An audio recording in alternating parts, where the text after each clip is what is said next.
চলেন আজকে একটা পরকীয়ার ব্যাপার মানে খোলাখুলি করি। কারণ ওই মেয়েটা তো প্রতিনিয়ত ভিডিওতে সবার সামনে যায়, কম বেশি তো ভিউ হয় বা কথাগুলো কানে যায়। যদি ওই মেয়েটা শুনে থাকে তাহলে ওর উদ্দেশ্যই বলা যে ওই মেয়েটা আরেকটা মেয়েটার সংসার কীভাবে নষ্ট করতেছে, বা একটা মেয়ে আর একটা মেয়ের কীভাবে সংসার নষ্ট করে। তো শুরু করার আগে চলেন, হ্যালো এভরিওয়ান, আসসালামু আলাইকুম। আশা করি সবাই ভালো আছেন। আমিও এই সর্দি জ্বরের সিজনে মোটামুটি ভালো আছি।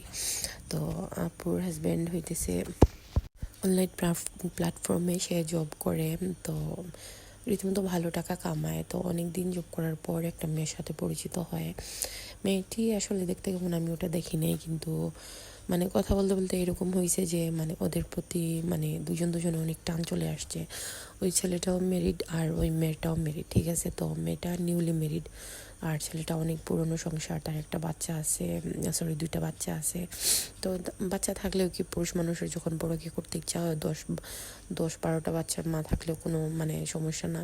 আবার পরকীয়ার বেলায়ও 10-12টা বাচ্চা থাকলেও সমস্যা না, ওগুলো পুরুষ মানুষের জন্য কোনো ম্যাটার না। তো ওই বিবাহিত মহিলার প্রতিও এত টান চলে আসছে, সে মানে তারা বলে যে জবের জন্য কথা বলতেছে, কাজের জন্য কথা বলতেছে, কিন্তু আসলে ইনবক্সে হয়ে গিয়ে তাদের অনেক কিছু কথা হয়ে যায়, আবার ওগুলো ডিলেট হয়ে যায়। তো এক সময় বলে কি ওই মেয়েটা বাসায় ইনভাইট করে যাওয়ার জন্য মানে সে যাইতে চায়। তো যাই হোক, অনেক ঘটনা শর্টকাট করে এক আপু আমাকে লিখে পাঠাইছেন, এগুলো জাস্ট আমি উঠাই ধরতেছি, আপুটাও শুনতেছে। আর ওই আপুটা চায় ওই যে বজ্জাত 12 মহিলাটা সে ওইটা শুনুক। তো ওই 12 মহিলা তুইও শুন, তুই অনলাইনে কাজ করতেছিস, তোর হাজব্যান্ড আছে, বোরখা পরিস, নেকাব পরিস, তার নেকাব আর বোরকার পর যে এত নষ্টামি আর এত মানে ইত্রামি স্বভাব তোমার, ওটা তুমি চেঞ্জ করো। ওই আপুটা কিন্তু তোমার বলছে তুমি তো নিউলি ম্যারিডের জন্য বুঝতে পারো না, যখন তোমার সংসার হবে, বাচ্চা কাচ্চা অনেকগুলো হবে, তখন জামাইটা ছেড়েও দিতে পারবো না। তখন যদি তোমার জামাই এইরকমভাবে পরকীয়া করে তখন তোমার কেমন লাগে? এখন ওই আপুটা নিয়মিত মানে 5 ওয়াক্ত নামাজ পড়ে, তাজুদের নামাজ পড়ে ওই মেয়েটার জন্য সব সময় বদুয়া করে যে ওই মেয়েটারও এরকম সংসারটা পুরানো হবে, বাচ্চা কাচ্চা অনেকগুলো হবে, তারপরে কি ওই মেয়েটার হাজব্যান্ডও এরকম পরকীয়াভাবে মানে যুক্ত হবে।